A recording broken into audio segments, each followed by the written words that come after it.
Olá, nós somos da Igreja Evangélica Assembleia de Deus, Ministério Missão Europa no Brasil. E o nosso pastor presidente é o pastor José Antônio de Castro.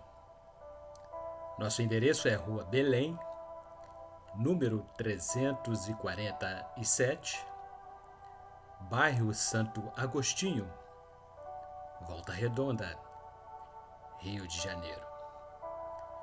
Com muita alegria, com muito prazer, queremos apresentar ao público evangélico, principalmente aos amantes da Escola Bíblica Dominical, a mais nova revista da EBD.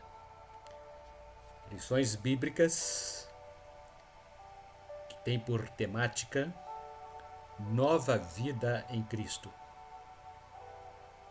É lançamento do nosso ministério Missão Europa no Brasil. Durante este primeiro trimestre do ano de 2022, estaremos discorrendo sobre a importância de uma nova vida em Cristo diante das adversidades do mundo atual. O comentarista é o pastor Lourildo Costa, este que vos fala. E hoje estaremos introduzindo a nossa primeira lição, que tem por temática a igreja local.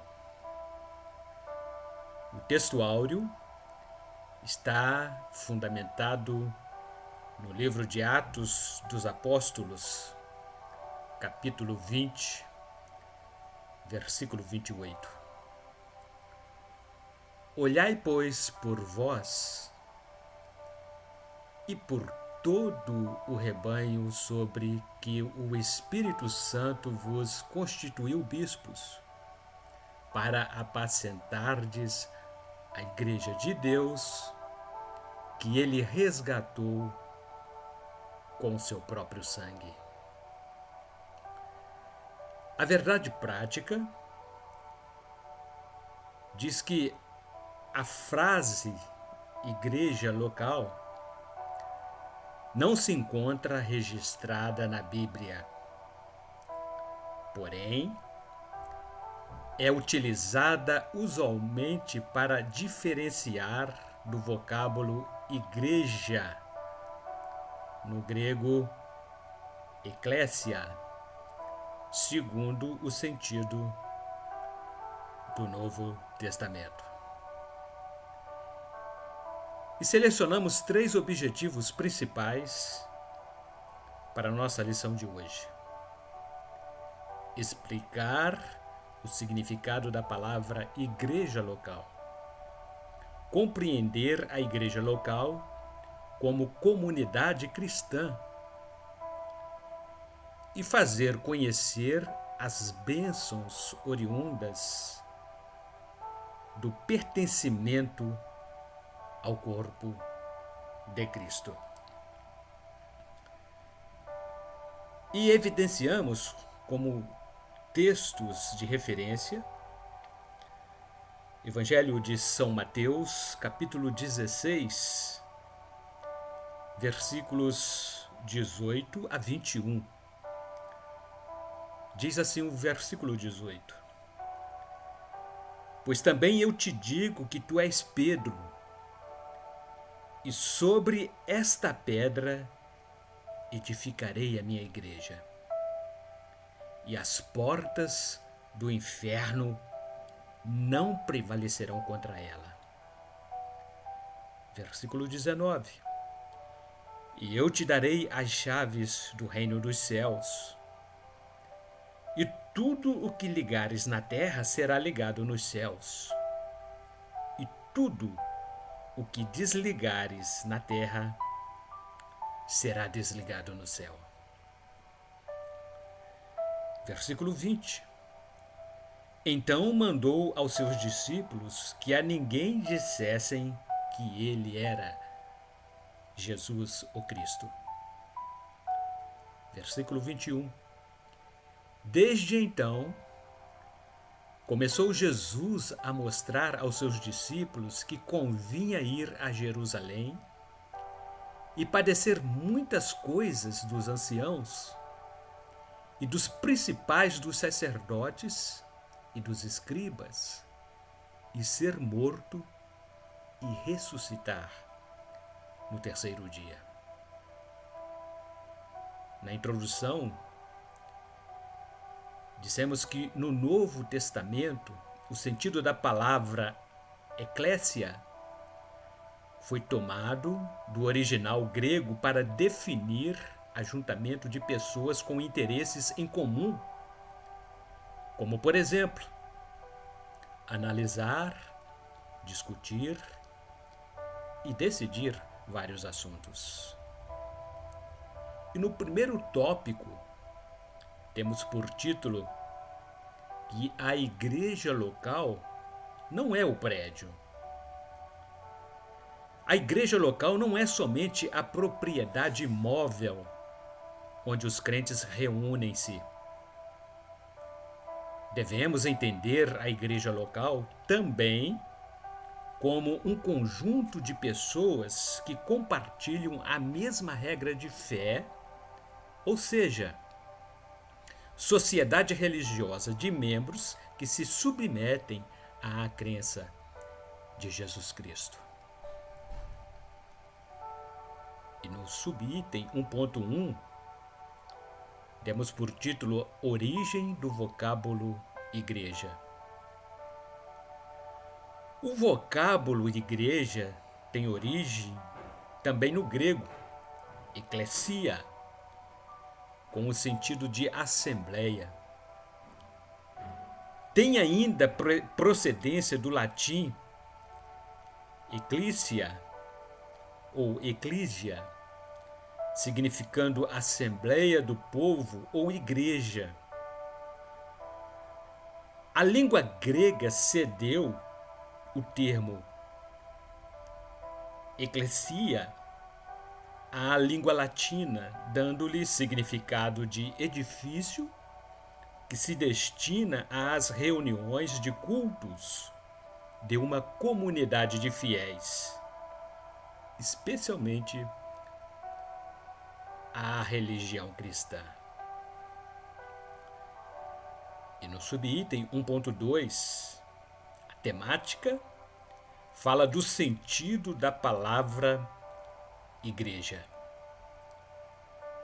Os gregos utilizavam o emprego da palavra eclesia no sentido de representar um agrupamento de pessoas especialmente convocadas para se reunirem em assembleia a fim de discutirem negócios de interesse público.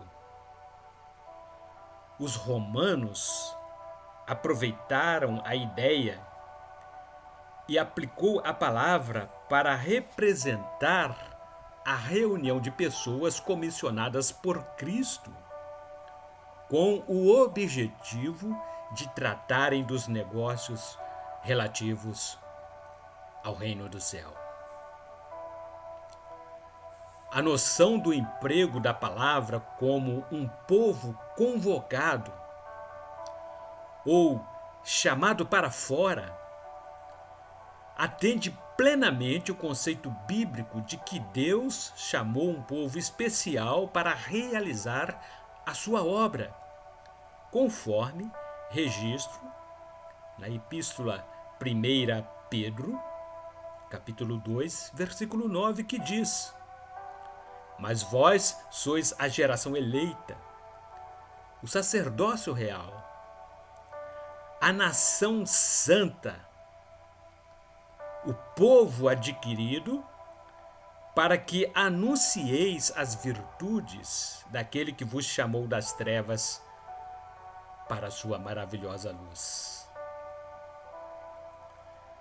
No subitem 1.3, O título diz assim: Por que fazer parte da igreja local?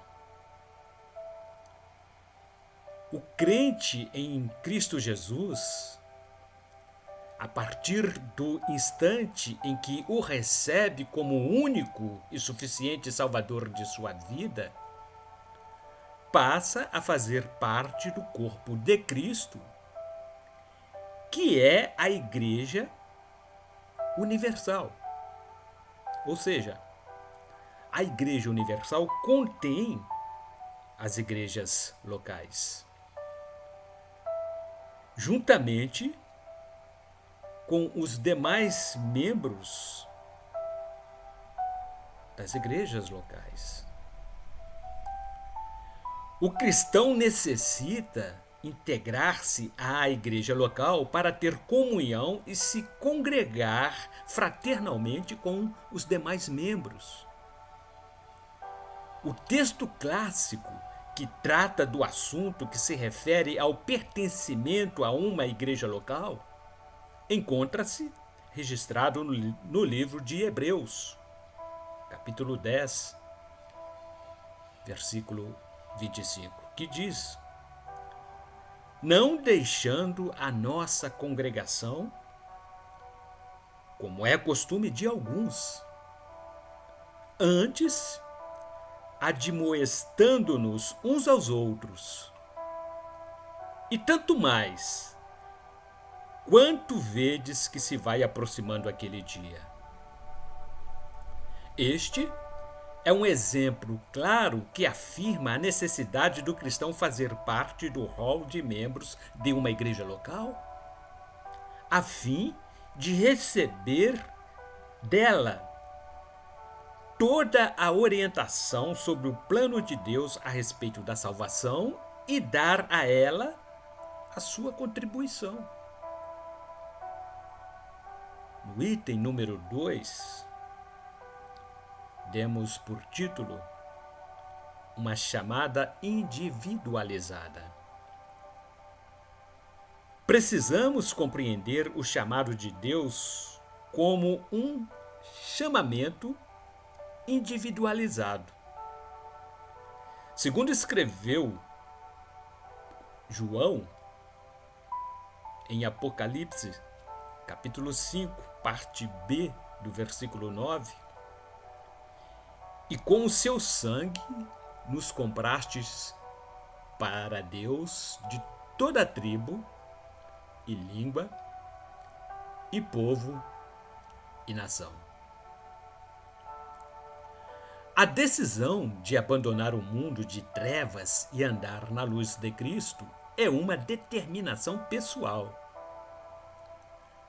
A aproximação do Salvador de nossas almas é uma decisão individual.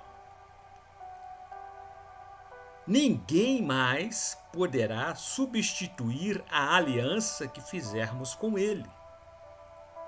Ainda que nenhuma outra pessoa venha a reconhecê-lo como único e suficiente Salvador, nosso compromisso com Ele permanece e não será abalado. No subitem 2.1, uma outra questão. O que é, então, igreja local? A igreja local tem início com o ajuntamento de um povo que passa a fazer parte da família de Deus. O selamento de um compromisso particularizado por pessoas dos 4 cantos da terra forma a reunião de indivíduos que professam a mesma fé em Deus e atendem ao chamado de Cristo para abraçarem o evangelho do reino, em que também vós estáis, depois que ouvistes a palavra da verdade, o evangelho da vossa salvação, e, tendo nele também crido, fostes selados com o Espírito Santo da promessa, Epístola do apóstolo Paulo aos Efésios, capítulo 1, versículo 13. Subitem 2.2, chamada desde o Pentecoste. Os crentes da igreja primitiva passaram a se reunirem no mesmo lugar e então eles foram chamados de igreja local. Desde o dia do Pentecostes. A partir daquele evento, o Evangelho de Cristo começou a ser propalado de boca a boca, com o intuito de convidar as pessoas a se arrependerem dos seus pecados. O ato de se arrependerem dos pecados motivou-os ao batismo nas águas em nome de Jesus, como evidência de uma declaração pública para a remissão dos mesmos. E disse-lhes Pedro: arrependei-vos, e cada um de vós seja batizado em nome de Jesus Cristo para perdão dos pecados. E recebereis o dom do Espírito Santo, porque a promessa vos diz respeito a vós, a vossos filhos e a todos os que estão longe, a tantos quantos Deus, nosso Senhor, chamar.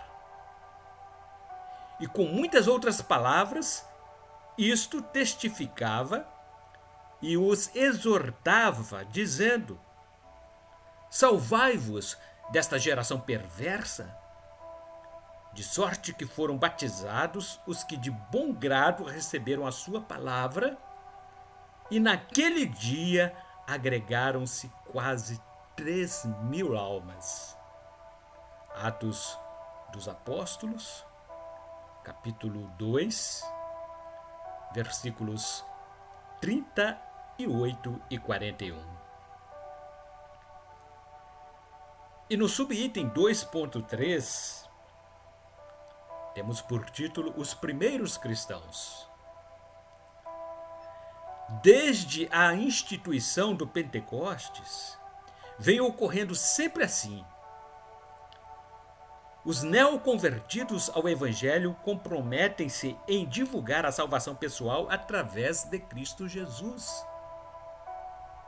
A partir de então, todos os crentes, a começar do tempo da igreja primitiva, começaram a ser denominados de cristãos, pois Cristo passou a representar o núcleo de suas vidas.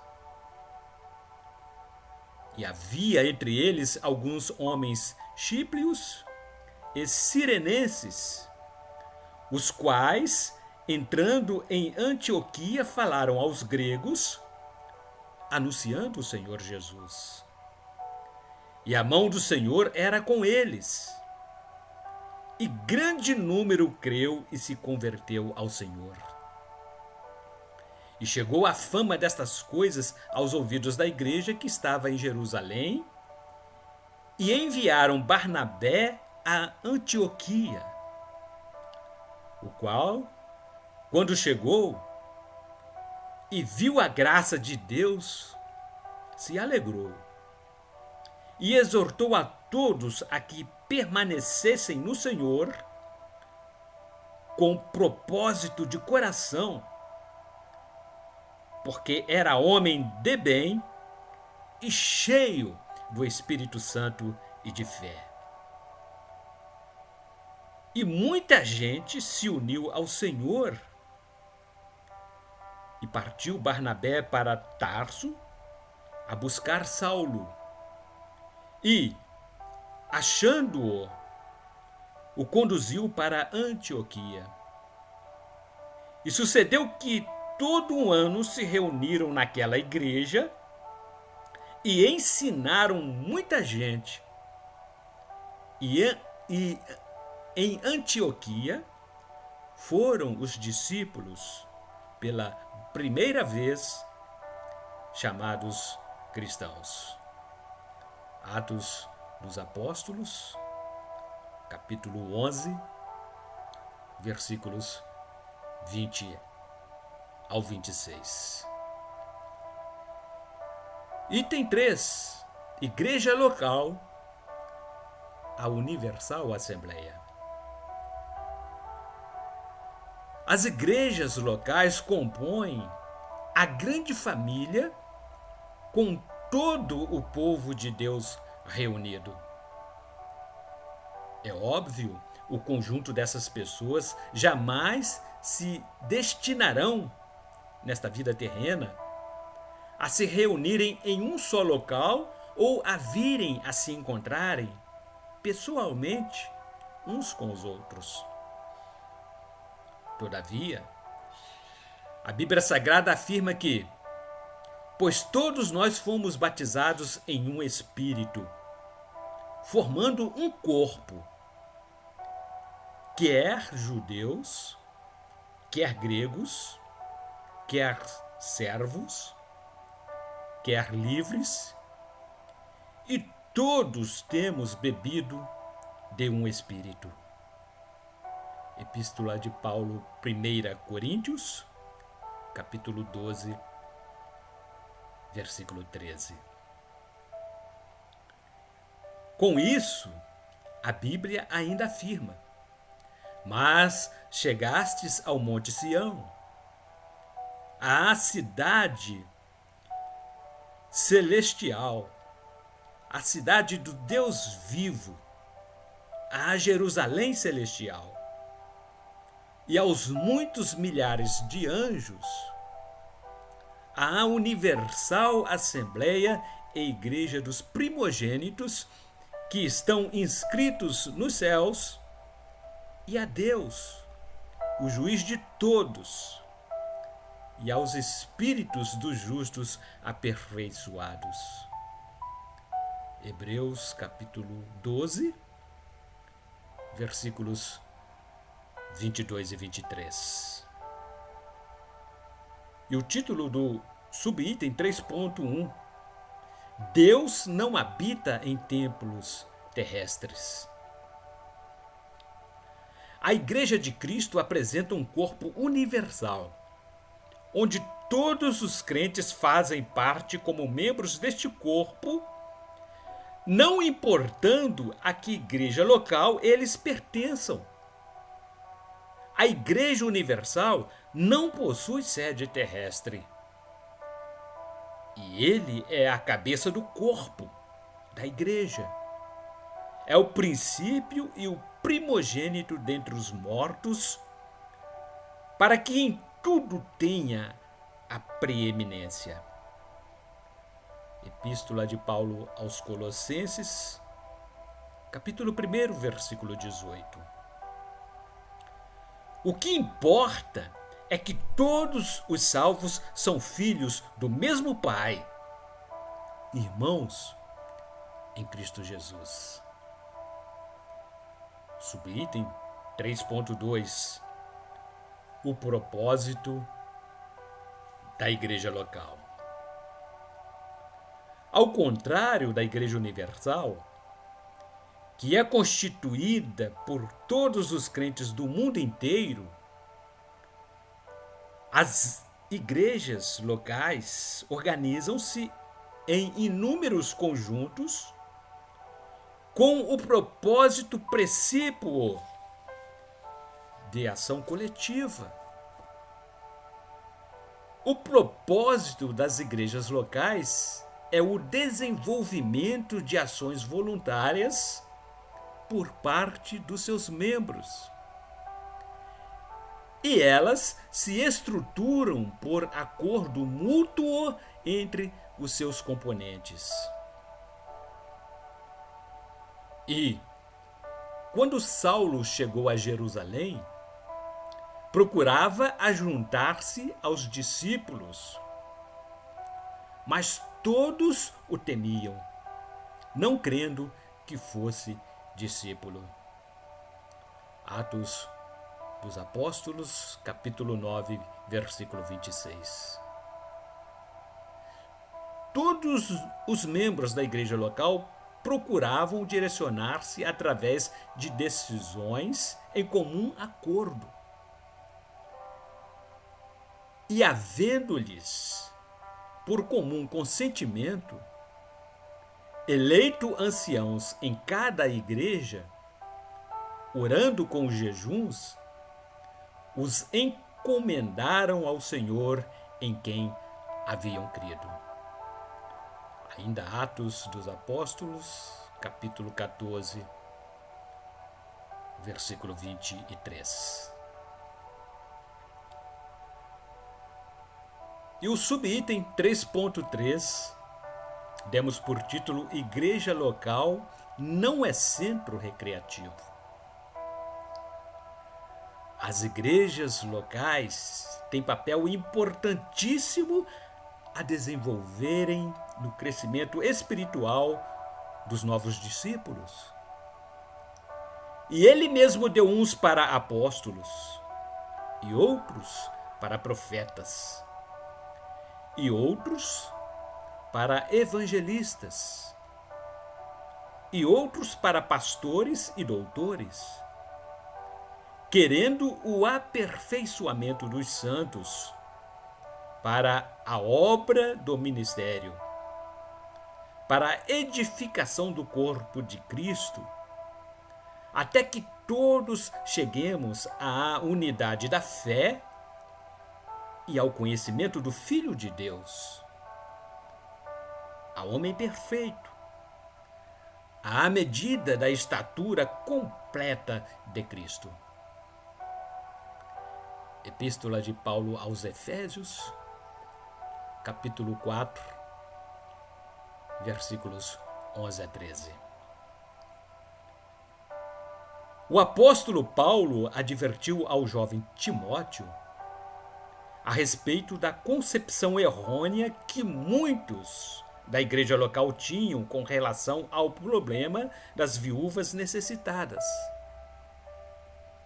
Se algum crente ou alguma crente tem viúvas, socorra-as.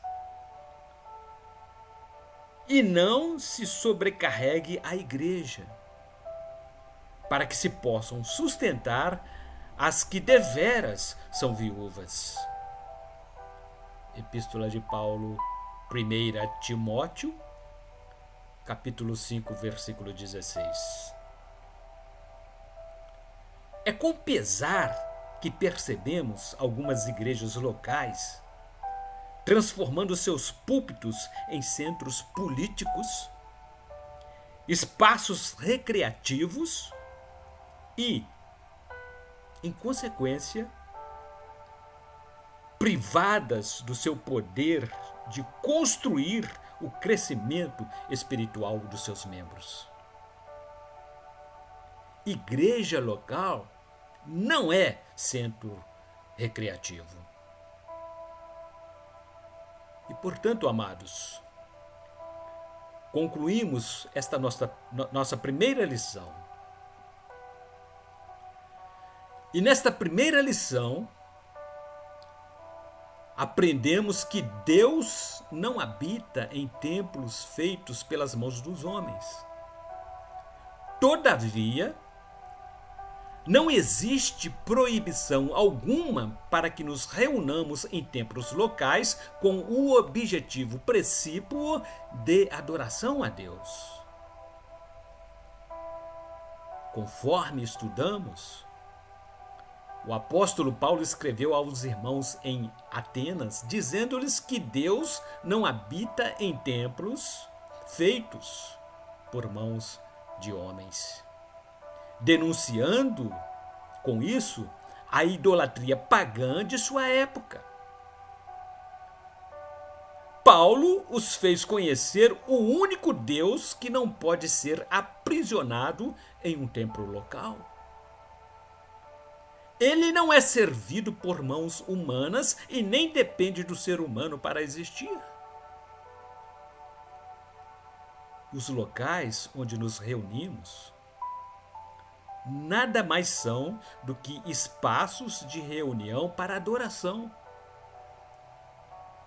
Deus não tem endereço fixo na terra, mas um local de oração para nos reunirmos em torno do seu nome.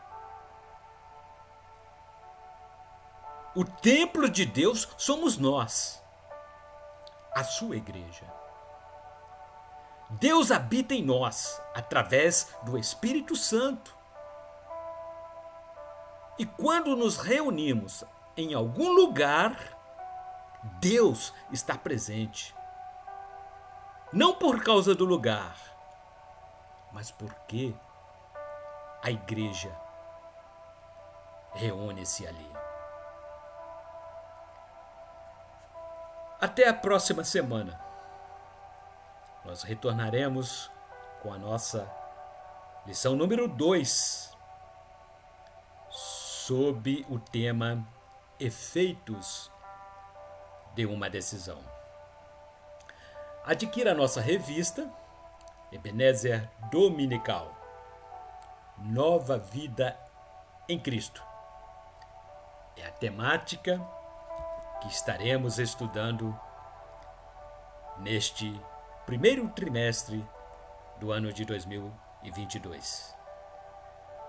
Voltamos a reforçar o nosso endereço: Rua Belém, número 347, bairro Santo Agostinho, Volta Redonda, Rio de Janeiro. Igreja Evangélica Assembleia de Deus, Missão Europa no Brasil. E o nosso pastor presidente, pastor José Antônio de Castro. Estamos vivendo um novo tempo de Deus, conforme escreveu Paulo em sua epístola 2 Coríntios, capítulo 5, versículo 17.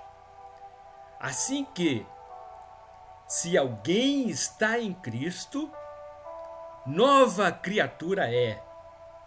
As coisas velhas já passaram. Eis que tudo se fez novo. Estamos vivendo um novo tempo de Deus. Eis que tudo se fez novo, conforme expressou Paulo. Novo brilho no olhar e novos sonhos. Novas expectativas num novo alvorecer.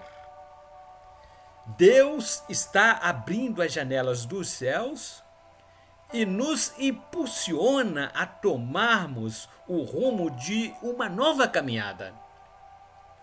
Estamos fortalecidos pelas promessas vindas diretamente de Deus.